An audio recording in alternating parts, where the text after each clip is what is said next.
అంటే ప్రజలతో ఎన్నుకోబడిన నాయకుల చేతిలో ఏం లే. వాళ్ళ తాలూకా ఆలోచనతో ఇక్కడ అసలు ప్రభుత్వం జరుగుతుందా లేదా, ప్రభుత్వం ఎవరు నడుపుతున్నారు, ఇక్కడ ప్రభుత్వం అంటే ఏంటి, ఎవరు ప్రభుత్వం అంటే? అధికారులు ప్రజాప్రతినిధులు కలిసే ప్రభుత్వమా, లేకపోతే అధికారులు ఒక్కరే ప్రభుత్వమా? ఏంటిది?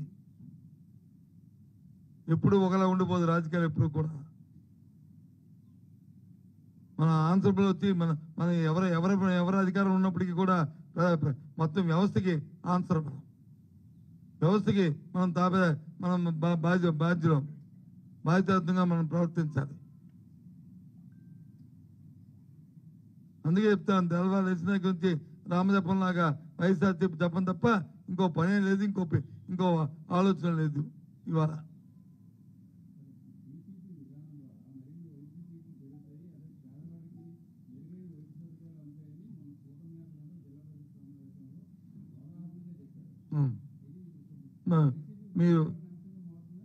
మీరు పని చేయండి, మీరే న్యాయ నిర్ణేత, ఎవరు అక్కలే. ఏబిఎన్ నువ్వు శ్రీనివాసరావే, నువ్వు ఏది చెప్తే నేను అది నమ్ముతాను. నువ్వు వచ్చి మీరు వెళ్ళి నిమ్స్ హాస్పిటల్కి వెళ్ళండి.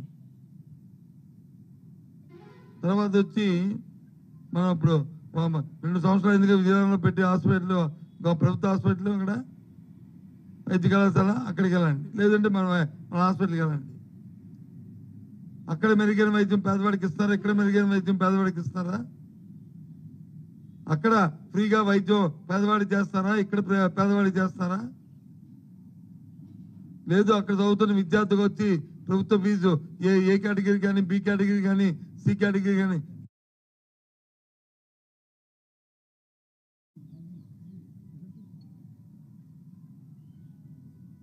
మెడికల్ కళాశాలని ఈ ప్రభుత్వం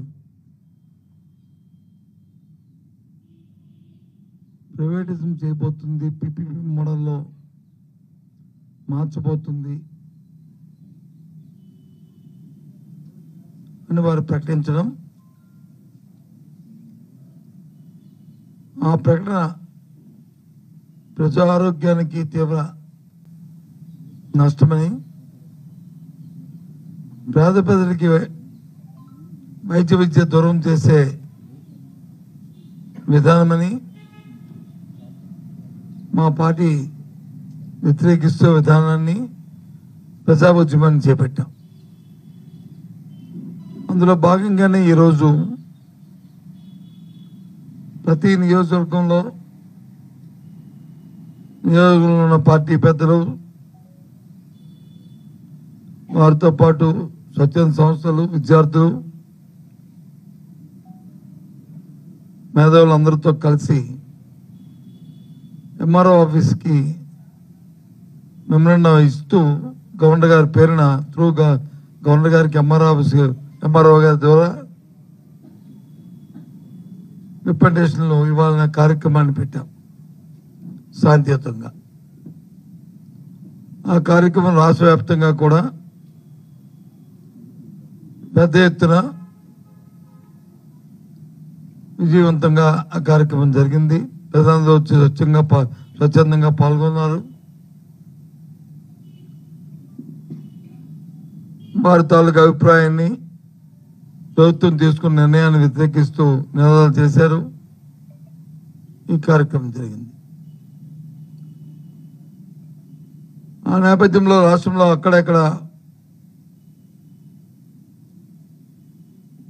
యథావిధిగా పోలీసు వ్యవస్థ ప్రభుత్వం తాలూకా నిర్ణయంతో ఇవి జరగకూడదని చెప్పిన శాంతియుతంగా ఆటంకాలు సృష్టిస్తూ ఎక్కడెక్కడే ఇబ్బంది పెట్టడం అనేది జరిగిన నేపథ్యం. ఆ ప్రభుత్వ విధానాన్ని, ప్రభుత్వ ఆలోచనని పోలీసులు ప్రవర్తించిన వ్యవహార శైలిని తీవ్రంగా ఖండిస్తున్నాం. ఇలాంటివి ప్రజాస్వామ్యంలో మంచి సాంప్రదాయం కాదు.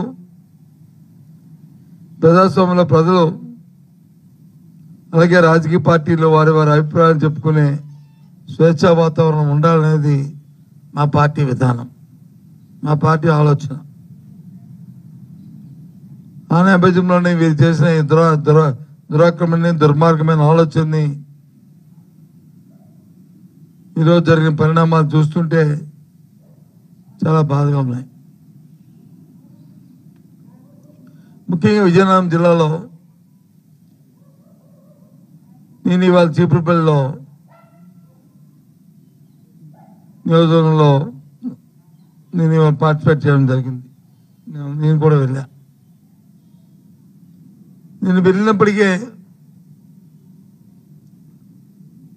శాంతియుతంగా గరుడు నుంచి చీపురుపల్లి ఎంఆర్ఓఎస్ వరకు ర్యాలీగా వెళ్తున్న మోటార్ సైకిల్తో వెళ్తున్న వాళ్ళని పోలీసులు ఇబ్బంది పెట్టడమే కాకుండా వాళ్ళ మీద దౌర్జన్యం చేయడమే కాకుండా ప్రజలందరికీ కూడా సుమారు 1 గంటన్నర తీవ్రమైన ఇబ్బందుల్ని ఆటంకాన్ని కల్పించారు. ఎక్కడైనా సరే